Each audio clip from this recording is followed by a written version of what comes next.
since you've been here? Well, to me, that's a very difficult question to answer. When I went into teaching and found out that I needed research, I came to school here in the School of Education because they had a master's degree in educational research. And I thought, oh boy, here it is. Research, again, the key word. How do you know that your students are learning something? How can you prove, again for ABET, that you are doing your job correctly?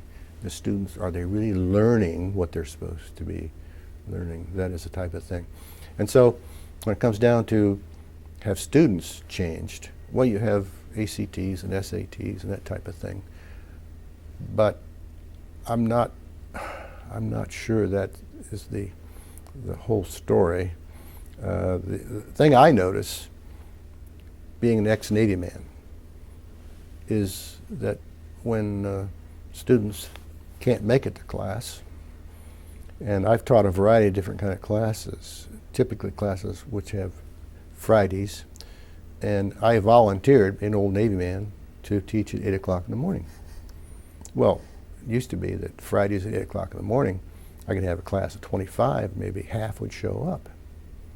Because, and nowadays, maybe it's just the way things are, but nowadays, a student comes to class and typically has a bottle of water, and typically may have at 8 o'clock, may have some breakfast, and may not be able to stay awake, you know. And for someone who was born in the 30s and went to college in the 50s, if you were able to go to college from a farm town, you were somebody special. And so you never I don't think I ever missed a class in a 5-year program, which started with 8 to 12, 1 to 5, Monday, Wednesday, Friday, and 9 to 4 through lunch hour, Tuesdays and Thursdays. You were there. And one reason too was because you still had people from World War II who had that extra funding. So you had older people in class with you, and they were there to learn something, and they were taking the same test you were taking. So I have grandchildren now, so I see this same type of thing sometimes, you know. But have they changed intellectually? I don't think they necessarily have. But it's more a matter of it's a more relaxed environment, and the faculty is somewhat the same way. I've always worn a suit and a tie to go to class, and a lot of faculty don't do that anymore. So, yeah, it's just the way it is. To me, again, the idea of a successful teacher, how do you really know that all of your students have learned all the material that they're supposed to have? And there are some tools like the Fundamentals of Engineering exam, the Professional Engineers exam, this type of thing. But that doesn't necessarily tell you what you personally taught the students. And so that's kind of hard to do. But if success is measured by how you progress within the university, well then for success you must do scholarly work, you must have refereed journal articles, engineering-wise. You must be active on campus in multiple departments, and given the opportunity to do something in your department and in your school and in the university, go for it. And if there's something that you can do in community that is related, whether it's a professional organization or community activity, you've got to do it, because it's only when you have this extensive background that you can really talk to people about different problems they may have, either educational or outside of education. I used to joke about it with my students sometimes. I'd say, I spent nearly 20 years outside of the university making mistakes, And I thought that somebody should benefit from all the mistakes I had made. So here I am in class to tell you that, hey, just because this textbook problem says that you get an answer, don't think that that is the end of that problem. You've got to go beyond it. And so to be a successful faculty member, I think you've got to participate in a lot of different activities, not just your professional activities, not just continuing your own education, but you've got to work with other people so you can understand their problems. When I hear faculty complain about what they have to do and what they have to, whether it's a committee work or whatever it is, I say, well, for some of those instances, if you were working out there in a small business and you didn't, for instance, if I didn't deliver a proposal to Building 7 at 4:30 on Friday, at 4:31 the shade was pulled down and our 2 weeks of effort would have gone for nothing. And we probably would not have gotten a contract. And so we might have taken a half cut in pay salary for a while. So it was a research tie. And even then, when I first started teaching, I had this feeling as though I didn't know enough about teaching. I mean, as an engineer, I'd always done research. How do you research the design of an aircraft wing?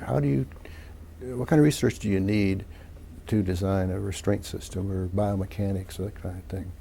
And here I am teaching a class. Now I understand the material and I can schedule things because of my small business research. When I went to first class, I had a calendar, and in talking with Elmer Payne about the content of the course, I knew what the content was. I looked at the textbook. I could schedule every day what we were going to talk about, when the homework was due, when the quizzes were due, how they were going to be graded. It was like a research contract for the government.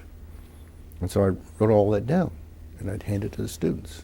But still I had this feeling that there was more to it than just that.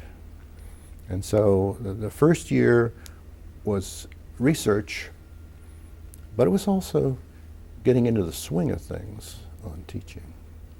But there wasn't any really orientation. It was more of, I knew what I had to teach and I could schedule it, but I had this feeling that how do professors really know that they're teaching the right thing at the right time and that they're testing it the right way? It was. Without the orientation, how did you, over the years, learn that? How did you learn what that more was and how to do that?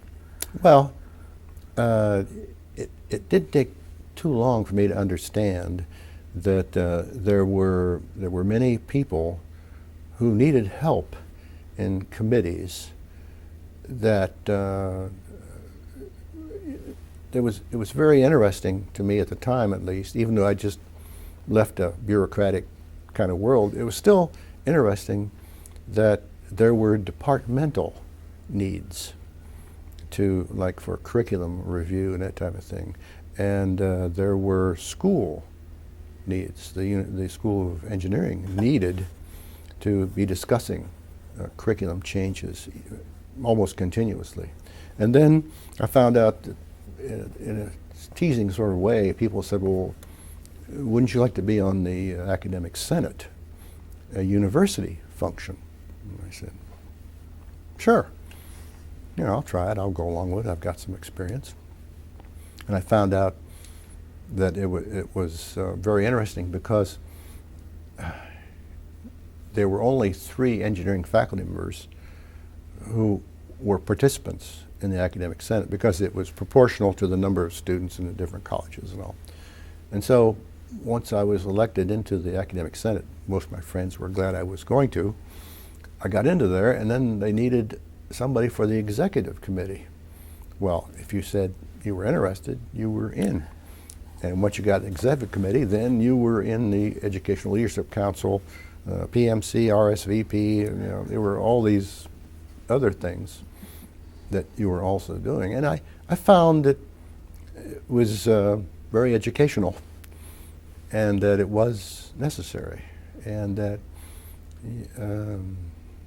I felt sorry for some of my friends who, because of their doctorate, were so focused on research that they didn't have time for some of this other.